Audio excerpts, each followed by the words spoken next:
Welcome in to another Stadium Seat Sports recording here. As always, I'm your host, Coop, with my partner and co-host, Kriv. The game we're going to be taking a look at here is going to be number 12 Notre Dame taking on ranked number 24, 6-0 Navy. So, Kriv, I'm going to throw this one to you. Interested to hear your thoughts on this one because Notre Dame has, been looking better as of recently, but obviously they took that loss to, they took that ugly loss to Northern Illinois earlier in the year, and now a ranked number 24 Navy team comes in here 6-0. So I think they're going to have their hands full. Yeah, I think Navy's a great story. I mean, anytime you see one of the service academies be ranked and undefeated, I mean, that's great to see. And I think it's safe to say everyone outside of Notre Dame is cheering for the Navy. Go USA. But yeah, I think this is an interesting matchup, mainly because Navy, yes, they're 6-0. They've played very well. They just haven't played a lot of high quality opponents, and they definitely haven't played any team as talented as Notre Dame.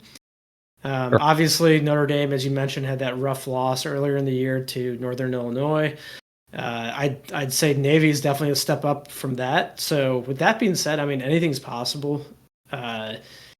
Navy, I mean, Horvath, he's their quarterback. He's their leading rusher, passer, just that classic Navy offense where the quarterback just runs through him. But for me, I mean, honestly, it's a great story, but Notre Dame, superior talent, even with Riley Leonard's limitations, throwing the ball downfield, they just have superior athletes, and I don't think Notre Dame's going to get fooled again like they were against Northern Illinois. I think that was a very important learning lesson for them to not take opponents lightly, and they're going to be ready to come out and win this game. The spread as of right now is -13, and I think that's pretty reasonable. I think it'll be right around there. But Navy, they're going to put up a fight. They're going to hang tough. And if you're not careful, they can upset you again. But I think Notre Dame learned from the past, and they're going to take care of business. Yeah, I mean, listen, I think that you hit on a lot of great points, in kind of previewing this game. And look, Notre Dame suffered that ugly loss against Northern Illinois, as I touched on, in the introduction here earlier in the year. And we've hinted on it when we recapped that game several weeks ago, that Marcus Freeman, like, we both believe in Marcus Freeman as a coach. I think he's got a lot of positivity to look towards in the future. Like, I think he's going to be one of the better coaches that we have in college football, but he has had those games almost like every single year, it seems, where they just drop to an opponent that they shouldn't be dropping to. Like, we're not talking about the Ohio States 2 years in a row. Like, that's a very, very good opponent they're going against. Of course, they want to win those ones, and they should feel like they should be able to win those games. We're talking about like the Northern Illinois, the Marshalls, like just games that you shouldn't be dropping as a program such as Notre Dame has been over the last several years. And Navy's been a really good story. Like you said, they're 6-0.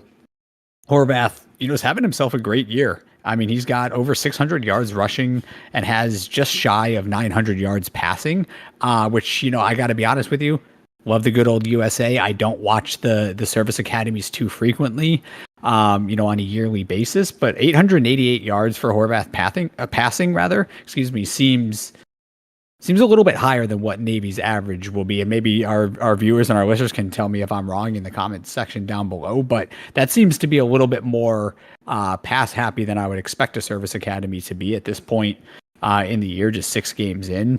But I'm with you on this one. I do think that Notre Dame ultimately, regardless of Riley Leonard's limitations in the passing game, he's a fantastic runner and he can make some nice throws from time to time. I think Notre Dame just simply has too much, and they've already suffered that ugly loss. They cannot afford a second loss this year if they want to be able to be one of those 12 playoff teams, although college football has never looked more open. So never say never in this year, apparently, because it's just been bananas compared to what I think some people thought it may have been. But at the same time, they're not in a conference. They don't have a conference championship game. So their margin for error is extremely thin. And I expect Marcus Freeman in this Notre Dame team to come out sharp. I expect Navy to give them a good game, though. I would take Navy in the +13. margin if I were a betting man on this game, but I would take Notre Dame to win outright. And if they don't, then we could be having some serious conversation about Marcus Freeman's job security at Notre Dame. Like, I don't want to say it all comes down to this game, but like I touched on, they've had some ugly losses in his tenure so far at Notre Dame. So I fully expect that to play a factor, and just them backs against the wall to kind of play a factor in them handling their business against what is right now an undefeated Navy team. Yeah, and I think the one thing going for them is that bad loss is out of the way, and also it's not compounded like previous years with another loss against a top opponent. Sure. Like we saw those previous 2 years where they lost games they should have won, but they also lost to Ohio State. So they had 2 losses, and now you have the new playoff format. They have a lot to play for. They're right in the thick of it. If they take care of business, they're going to be in the playoff. So I think they're in good position here to make a little run.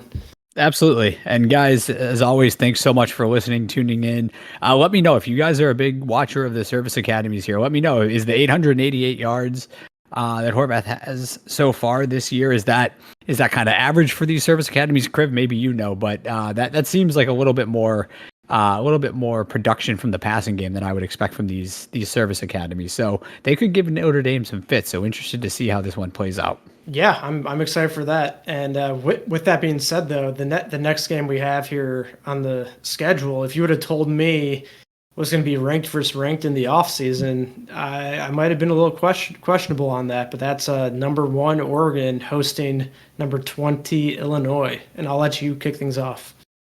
Yeah, this one is pretty interesting to me because I think, Oregon is riding high off of that, recent incredible win against, what was then number 2 Ohio State. Now they're sitting number 4.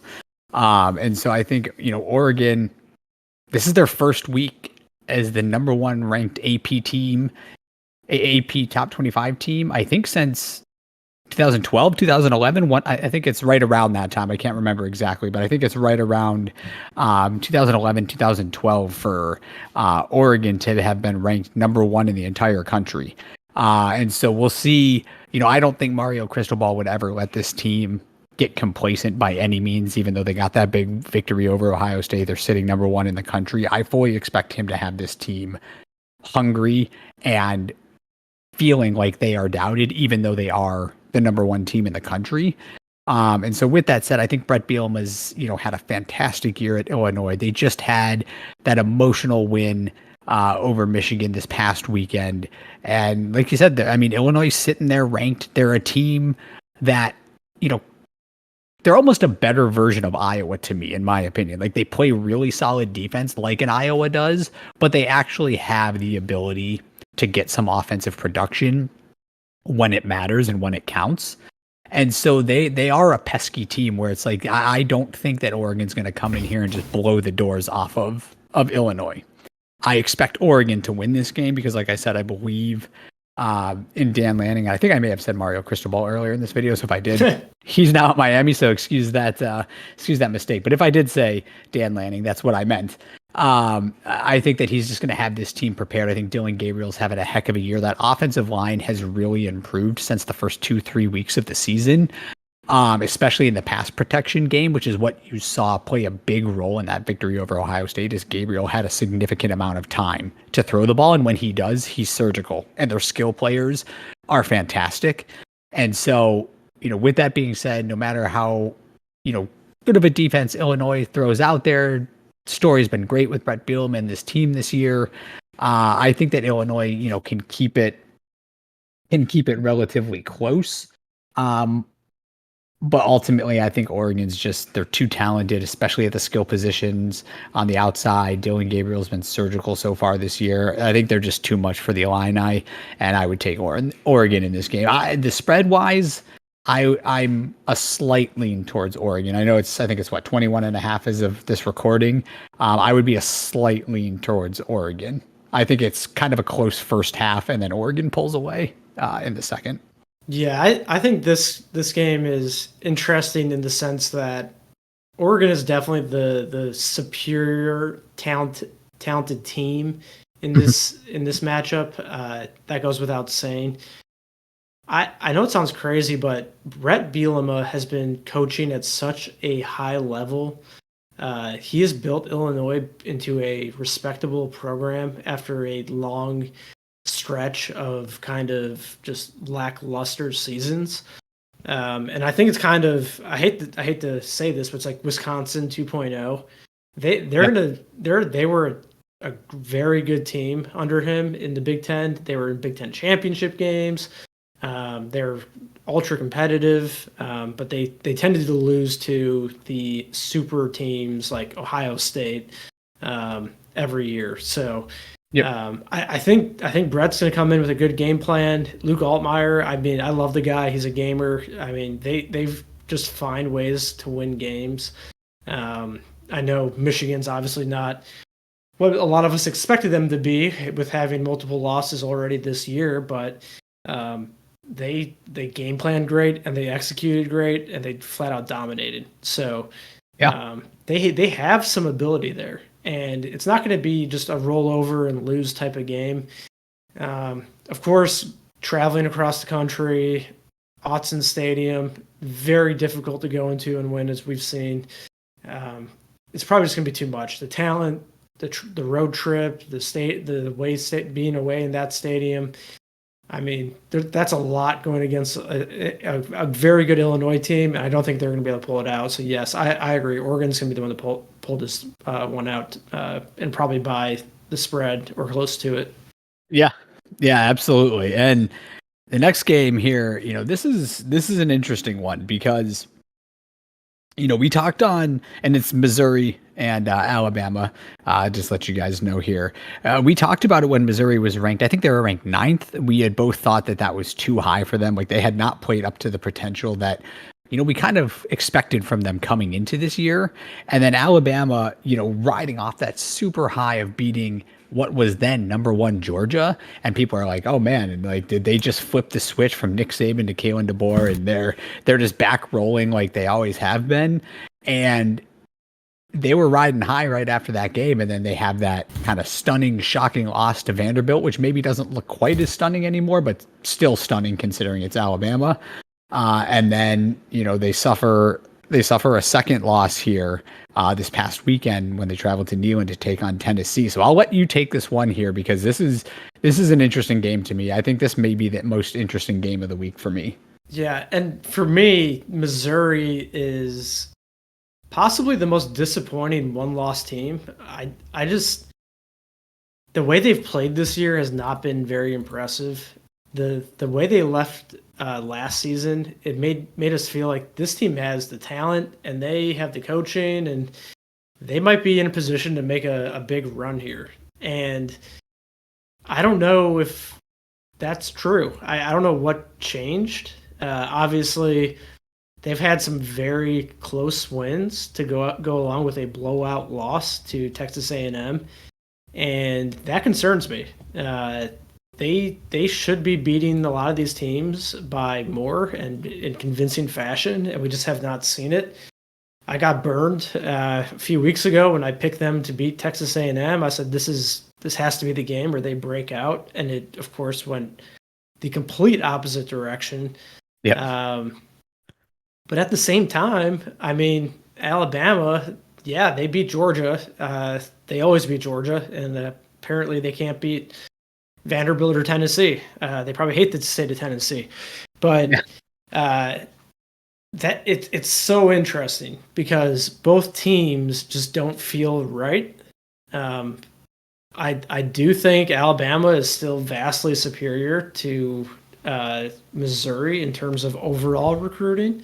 Obviously, there's some really high-end guys like Luther Burden on Missouri, and they have the talent, but top to bottom, Alabama's roster, I think I saw they have 27 5-star players currently on the team, which is the top, if not top 3 overall in the country. So talent's not a problem for Alabama. I do think the one thing that has stood out the most with Alabama is just their lack of discipline. I mean, this does not look like or act like a Nick Saban team. Just players acting out, the ridiculous amount of penalties, dumb penalties, very avoidable penalties.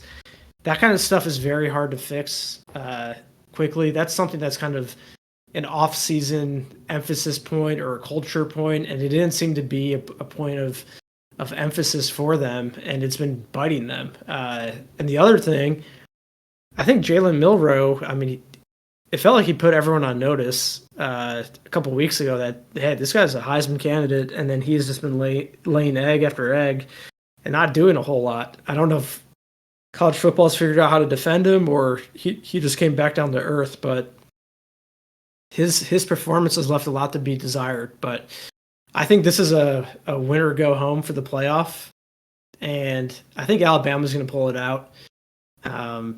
One, Missouri doesn't have their starting quarterback, Cook.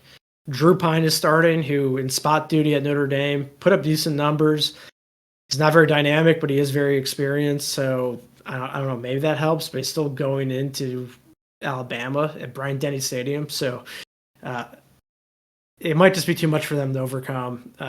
Missouri's not going to be at full strength, and Alabama is in a must-win situation with great talent. I just see them pulling this out.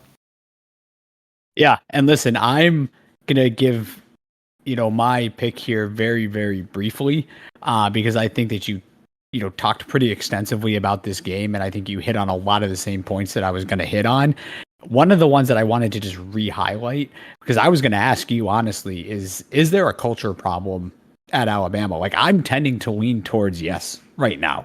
Like, this is not something that we would have seen with a Nick Saban team. And and part of me wonders, it's not that Kalen DeBoer is not a great coach. It's not that he can't get this program back on track. He absolutely can. So that's not what I'm sitting here saying. But I almost wonder, like you said, you've got players acting out. You just have what seems to be week in and week out one of the more penalized teams in the entire sphere of college football, which is so un-Alabama like. And I just wonder in part if it's a lack of discipline from the coaching staff down, or if it's just the fact that like some of these players are so used to just being the best and kind of going through the motions and having been the top program for the better part of over a decade, and like them facing adversity and them kind of being punched in the mouth and suffering 2 losses in the first 8 weeks of the college football year is so unprecedented at a place like that they just don't even know how to go about fixing things. Like, I don't know what it is, but I thought that you hit on a great point there. Like, I feel like there is some kind of problem within that program that I absolutely think the coaching staff needs to get right. And I believe they can get right. But if they don't, I mean, we could be talking about Alabama suffering, 2 or more additional losses this year, which just seems, kind of something that we never really thought that we would be sitting here saying, regardless of who is coaching this program, just because of the sheer talent on there. So I just wanted to throw that out there. And kind of give my 2 cents on that point that you made. But I'm going to go with you. I'm going with Alabama in this game for all of the reasons that you mentioned. Luther Burden's a great story with Missouri, but Bama's my pick in this game. Yeah, and to your point, if Alabama loses another game, or if they lose this game, then they have LSU and Auburn and lose potentially 4 games. I mean, I would not want to be around that program because those fans will push Kalen DeBoer out very fast. Yep. 100%. Full agreement with you there. And then go ahead. I was just going to say, the next game we're jumping into here is going to be number 5, Texas, taking on number 25, the Vanderbilt Commodores, who just seem to dethrone team after team after team that is ranked above them. So I'll jump into this one, first. And this one's intriguing to me because I kind of touched on it earlier in this video when I said that, we thought it was such a shocking loss when Alabama was defeated by Vanderbilt. And I said maybe a little bit less so now because Vanderbilt is ranked, number 25. They're sitting there at 5-2 on the year. They just beat Kentucky recently after that Alabama victory. So Vanderbilt looks to be more legit than they have been in any kind of recent memory, at least for me and probably for you as well. And Texas is now coming off of that ugly loss to Georgia. And, I say ugly not in the sense that, losing to Georgia is anything to hang your head about. Georgia's a fantastic team, but it was the way that Texas looked in that game. To me, that was alarming because Texas had been dominating people on both lines of scrimmage throughout the year, and they got absolutely manhandled by the Georgia Bulldogs on both lines of scrimmage in that game. Like, Georgia's defensive line was eating against Texas's offensive line, which many consider to be one of, if not the best offensive lines in all of college football. And then, not sitting here saying that Texas has a QB controversy, but you've got Arch coming in, then you have Ewers, then you have Arch, then you have Ewers. Steve Sarkisian was really just kind of throwing cards at a hat, trying to figure out something to get Texas going in that game. And I understand why he did it, so I'm not putting any blame on him there. But it almost feels like to me, and I want to get your thoughts on this, like, if Arch goes in, like subs in for Quinn Ewers, if he gets, if he has to come out for a play or two, or he's just not playing well, and Arch goes in there and balls out, does it become Arch's team like instantly, or is it still Ewers' team the next week to you? Because to me, I'm kind of leaning towards it would be Arch's team if he comes in there and plays well. Like, I think that they may start Arch the next week and not Ewers. Like, what are your thoughts on that? Yeah, I think had he have come in and been a spark and did some damage, it'd be just very, very hard to go away from that. You'd have to ride that momentum. Yeah. But I can't even imagine, even without that happening, obviously, that move just screamed panic move all over. For sure. And I don't know if it hurt Quinn Ewers' confidence, his feelings, or anything. But that could be the start of a fractured locker room. And maybe that locker room is much stronger than that. It probably is, but little things like that can end up hurting you in the long run. And we'll see how that plays out. Yeah.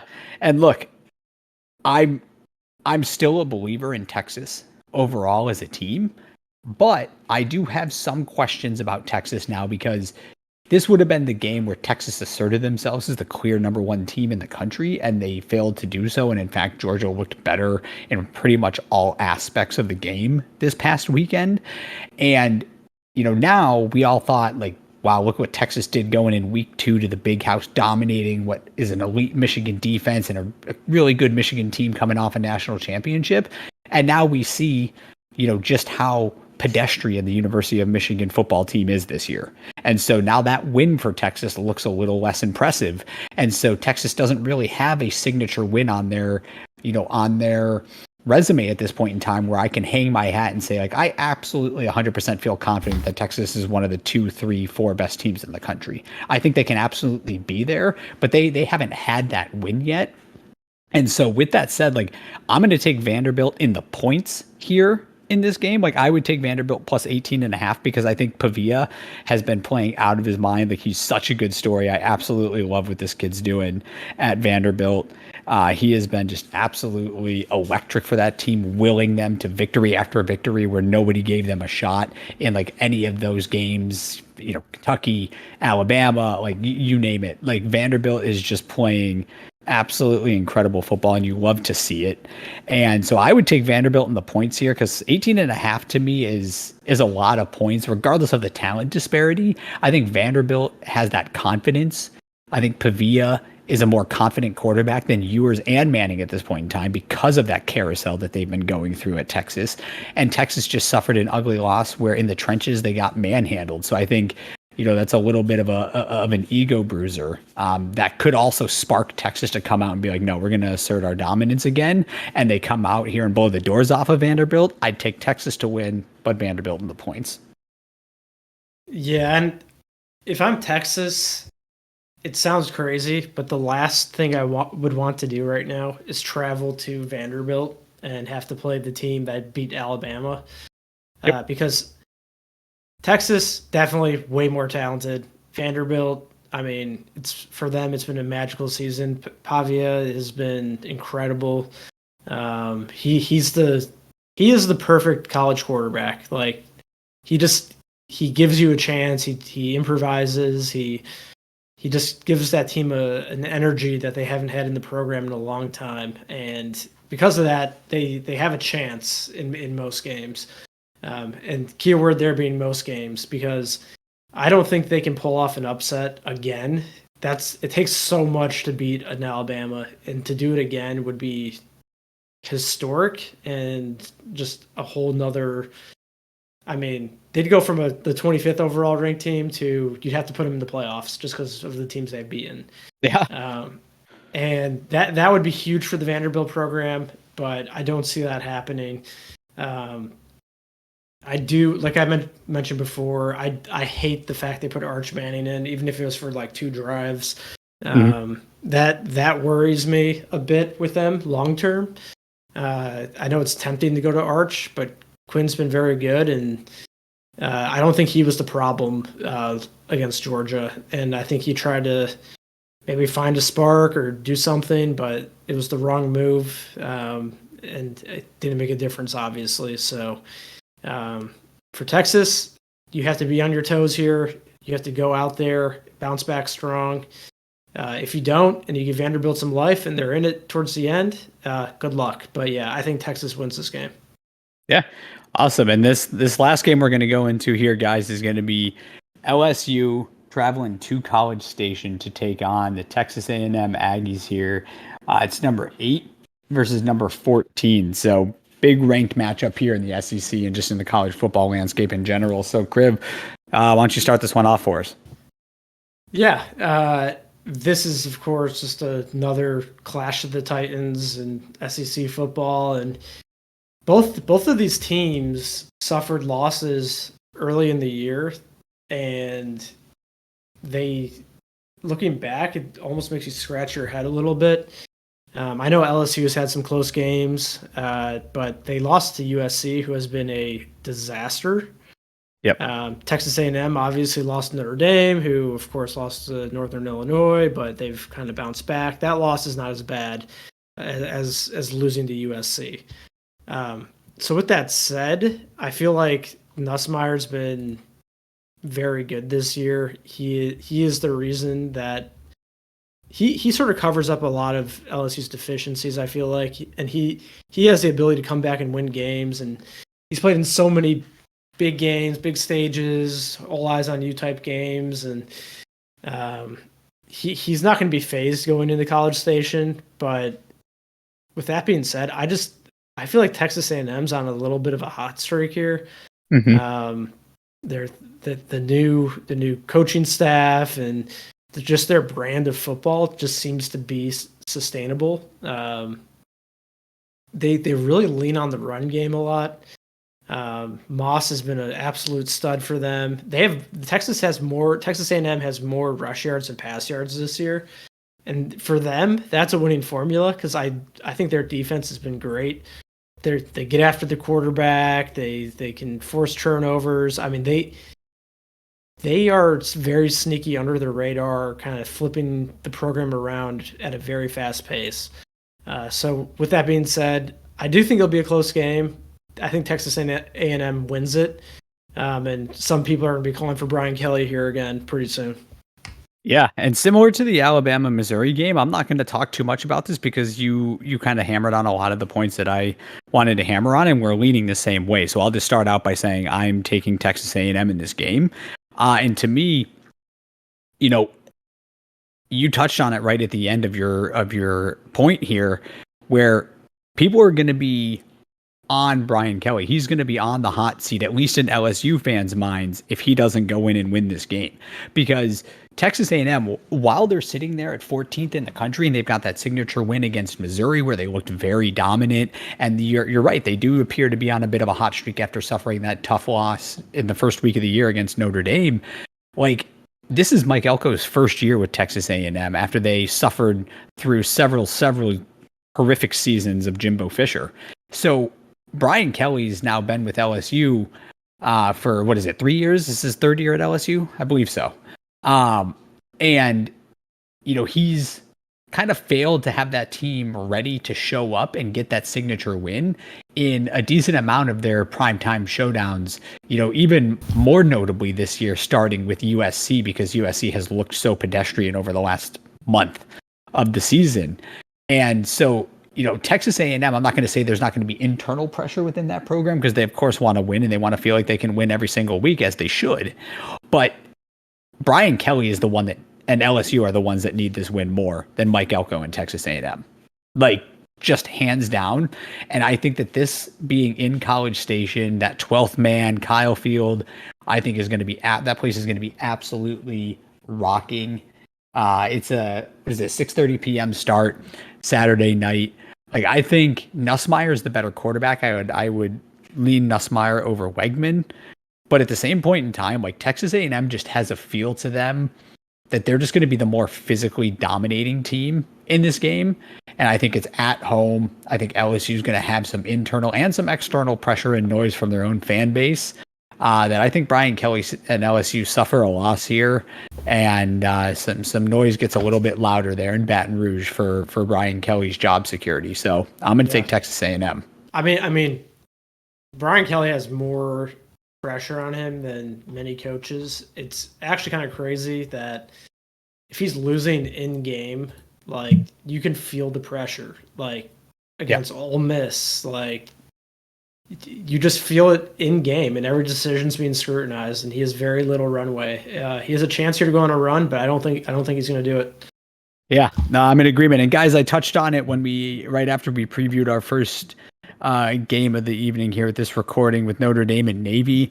We always really appreciate you guys tuning in. Any likes or subscriptions or comments down below are always very appreciated. We'd love to interact with you guys and get your thoughts on everything. And until next time, we'll see you guys on the next one.